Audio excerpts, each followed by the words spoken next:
नमस्कार मंडळी, श्री स्वामी समर्थ। आपण इथे सफेद तिळाची चटणी करतोय। तर यासाठी मी इथे 1 वाटी सफेद तीळ घेतले। तुम्ही तुमच्या घरचे कोणत्या पण वाटीने एक माप घेऊ शकता। आणि इथे 4 चमचे खोबरं घेतलं आहे। खोबरं फक्त 4च चमचे घ्या। जर ह्याच्यापेक्षा जर कमी प्रमाण असेल तिळाचं तुमच्याकडे तर 2च चमचे घ्या। आणि इथे शेंगदाणे घेतले 2 चमचे। तिखट मसाला घेतला आहे 2 चमचे। लागला तर जास्त टाकणार मी परत, जर कमी तिखट वाटलं तर। इथे 1 गड्डी लसूण घेतला आहे आणि 1 चमचा जिरा घेतला आहे। मी बडीशेप वगैरे काही टाकणार नाही आहे, फक्त हे एवढं आणि मीठ लागेल आपल्याला।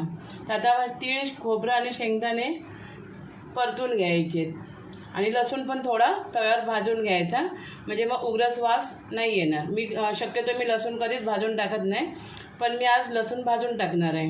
म्हणजे आता तीळ भाजून घेऊया आपण। आणि एकदम कमी गॅस केला आहे मी, कमी गॅसवर हे तीळ भाजून घेते। माझ्या कालच्या व्हिडिओमध्ये थोडा पंखा चालू राहिलेला, त्याच्यामुळे पंख्याचा आवाज येत होता 2 भागापर्यंत। त्याला करपवायचे नाही येतं, एकदम कमी गॅसवर भाजायचे। आता याला मी काढून घेते।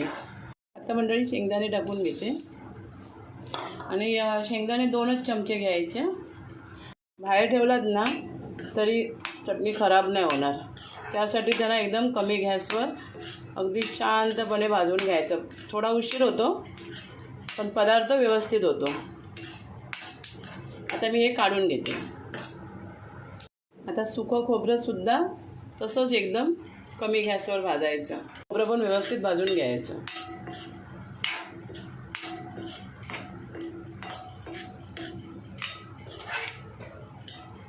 आता खोबरं पण मी काढून घेते। आता हे थोडंसं जिरं आहे ते घेते भाजून। लसूण मी सालीसकट घेतले, सोलून नाही घेतले। लसूण फक्त जरा गरम करून घ्यायची। मी आता गॅस बंद करून टाकते आणि कढई गरम आहे तर त्याच्यामध्ये लसूण गरम होईल। हे बघा मंडळी, आता सगळं हे पूर्णपणे गार झालं आहे। आता मिक्सरला मी थोडं थोडं करून लावून घेते।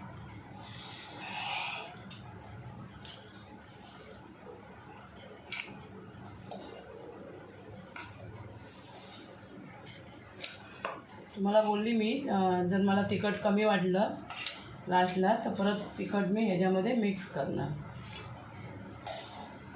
मीठ पण टाकायचं ह्याच्यात। आता हे मी मिक्सरला फिरून घेते। तर मंडळी मी ह्याच्यामध्ये मीठ टाकून घेते। आपल्या अंदाजाने मीठ टाकायचं।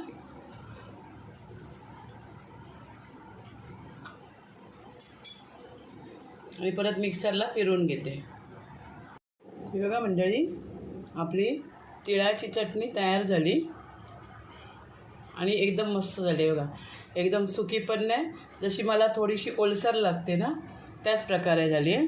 आणि लाईटीचा डायरेक्ट फोकस येतो आहे, त्यामुळे तुम्हाला ती फिकी वाटते, पण कलर एकदम मस्त आला आहे, लाल कलर आला आहे एकदम। आणि मी घरातलाच मसाला म्हणजे काश्मीरी लाल मिरची पावडर वापरली आहे।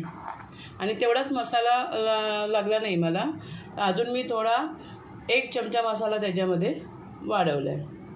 आणि मी ही चटणी बाहेरच ठेवणार, कारण सगळे जिन्नस जेवढे घेतलेले तेवढे व्यवस्थित अगदी कमी गॅसवर भाजलेले आहेत, त्यामुळे त्याचा वास तर एवढा सुंदर सुटला आहे।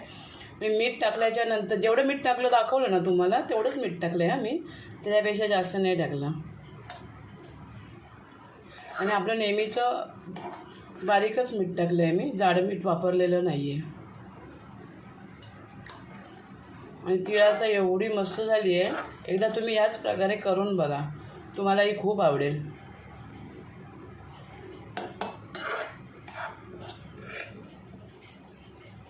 हा डबा आता पॅक करून ठेवणार आणि दुसऱ्या छोट्या बरणीमध्ये चटणी थोडी काढून ठेवणार, म्हणजे सारखा सारखा हा डबा उघडायला नको।